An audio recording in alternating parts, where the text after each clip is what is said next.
what is the best RTS game of all time? You might think about Age of Empires or StarCraft, but today I am going to talk about another old game released in 2004, and it is BFME, or The Lord of the Rings: The Battle for the Middle-earth 1, and is one of the easiest RTS games to learn.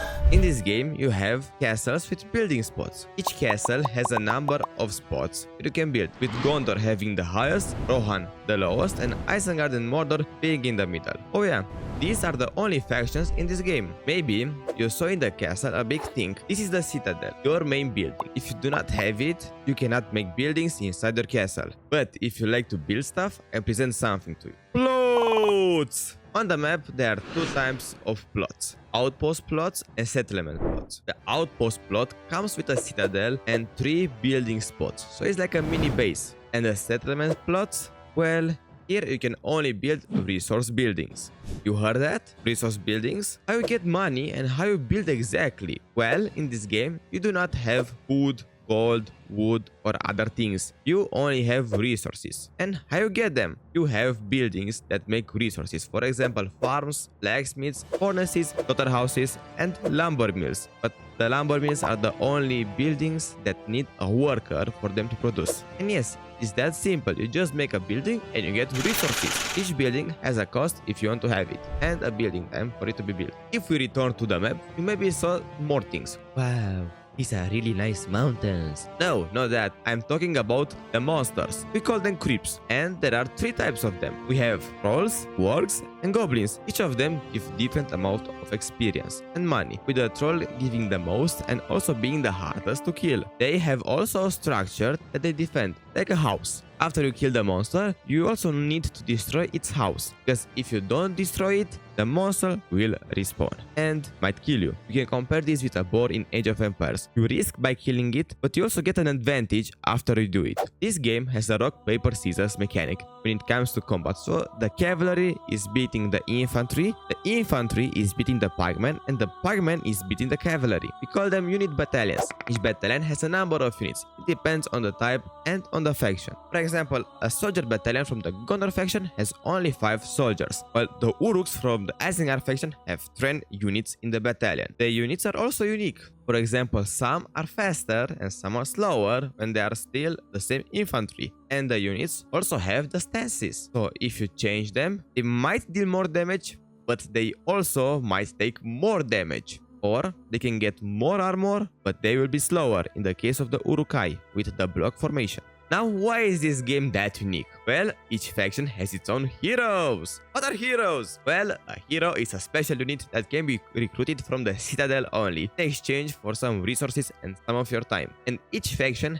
has its own unique heroes, with special abilities that unlock at certain levels. For example, Rohan has Aragorn that can summon a mini army of the dead that is unkillable and is destroying everything for a short period of time. And Gimli that can jump on your head. What a wonderful day to walk on Forts of Isen. Wait, what is that? Oh no.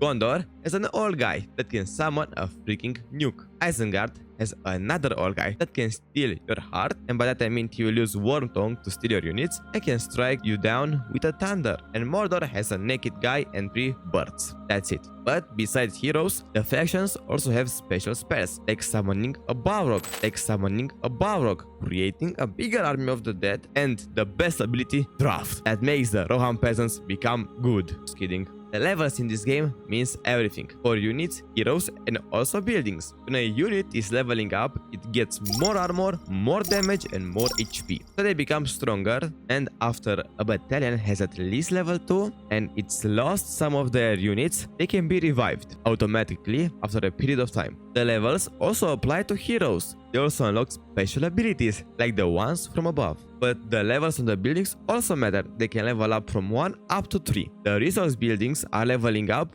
just over time, and the more levels they have, the more resources they produce. The production buildings, for example an archery range, levels up by just making units. After the building levels up, it can unlock new upgrades like the fire arrows or new units like the rangers. And also, the duration of making units is lowered. Also, you cannot make unlimited army. You have a command point limit.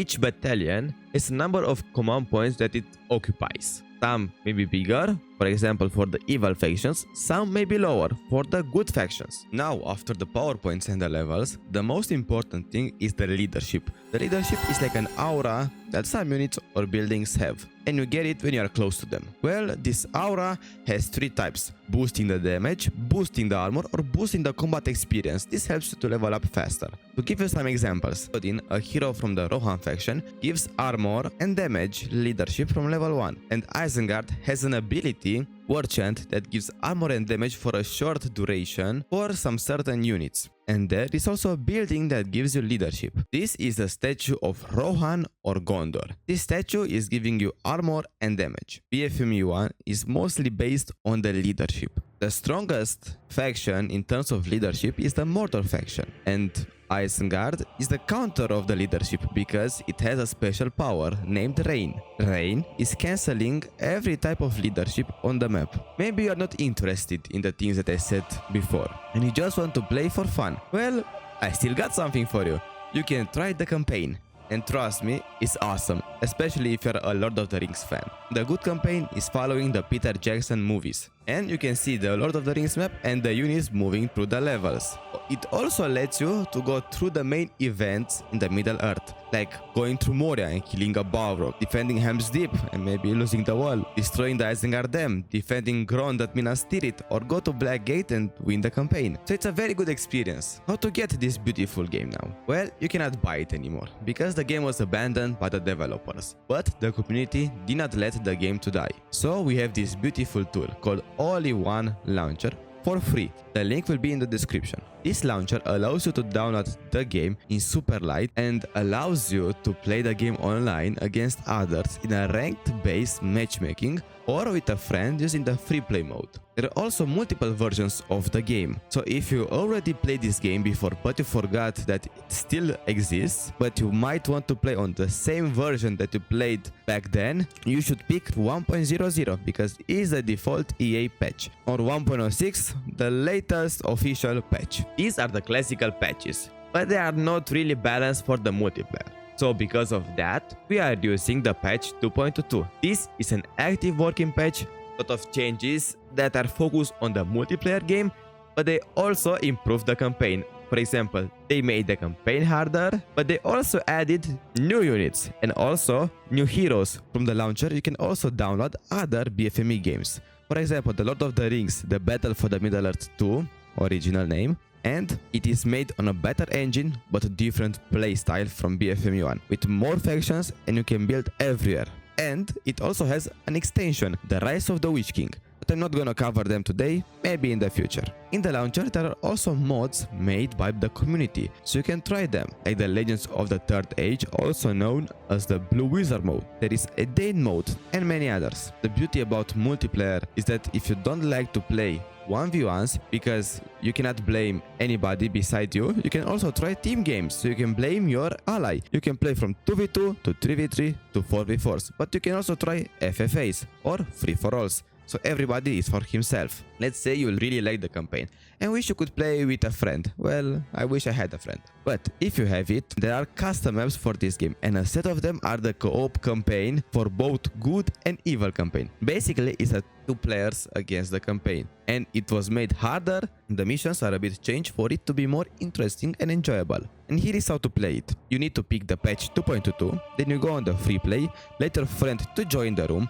start the game will open, you select multiplayer, then network, then you create a room, select in the player made maps section one of the maps and follow the guide in the description. That's all for now. I hope you enjoyed this video. Maybe we'll also try the game online. I have lots of videos on it where I was playing online and also casting some games, and in the future I am planning to do some tutorials so it's easier to win games when you play against somebody else, like faction guys or tips and trick videos. But until then, I will see you next time. Peace.